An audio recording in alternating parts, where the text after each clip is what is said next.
Jammy Dodgers. I grew up cooking with the women in my family, and so I learned to cook by osmosis.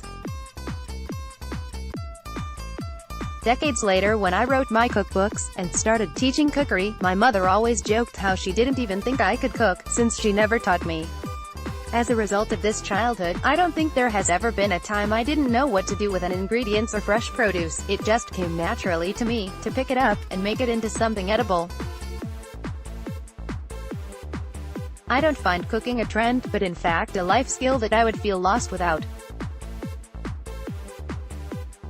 After having my daughter, I realized that growing up in a different world from me, far removed from Pakistan, the responsibility to teach her how to cook would be mine, and that I must create a healthy relationship with food for her, right from the beginning. From making her weaning food myself, to focusing on baby-led weaning, and cooking with her as a child, I did it all. It was hard work but worth it when I see a 10-year-old able to make chapatis, and distinguish flavors and spices. But not all children have this exposure, or helping hand, to pick up a basic life skill, that somehow has lost its way through a whole generation or two. Things are slowly changing though. Schools are doing more to create an interest in cookery, parents are trying to get engaged with children and food. Creating the interest in children to engage with produce leads them to the process of making something to eat themselves. 9 out of 10 times, kids will enjoy what they normally wouldn't have, if they make it themselves. I have been involved with Education Scotland's Food for Thought program and helped teach kids in schools how to cook, and now with my social enterprise Cook School, Calyard, I am trying to do my tiny bit to teach kids as much as possible. Along the way, I have met passionate food educators, and they inspire me. It is never too late to understand how important this skill is to instill in the young ones. I came across the Edinburgh chef Steve Brown through some of my sustainable food pursuits. Steve has had some very impressive credentials, from working in the Savoy in London to heading up the Daylesford Cookery School in England. He then set up Pop, after moved back to Scotland in 2017, which is a business that aims to educate and inspire people to cook. He now passes on the knowledge that has gained over the years and works with both Edinburgh School of Food.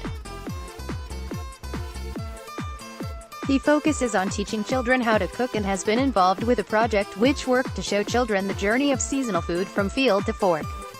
He recently worked with Queensferry Primary School to do just that. Steve tells us that they took those seeds of knowledge and took them into the classroom, where we worked with them to create a number of seasonal recipes. Steve says that the children were engaged, feigning to disgust and all of the normal emotions that you would expect people to show when trying new things. The main thing, Steve says, is that they never once told the kids that they either would or wouldn't like things, and gave the children the ownership of what to create.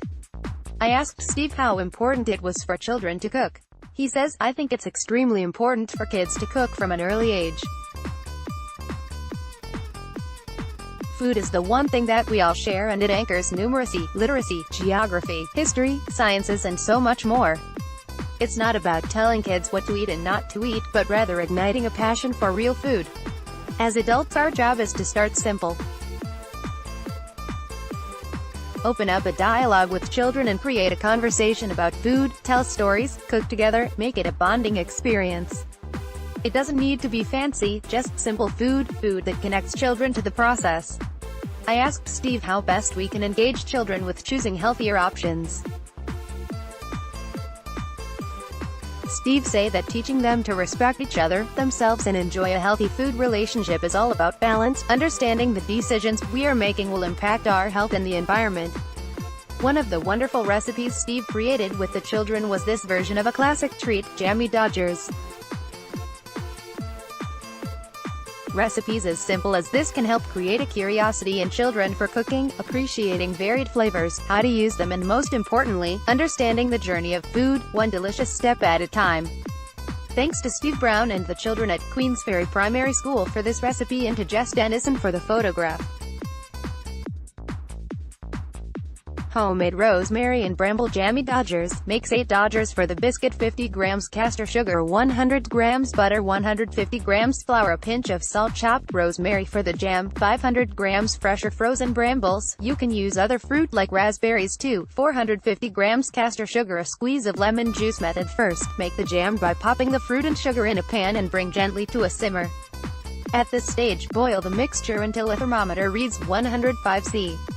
Add a squeeze of lemon juice and cool completely.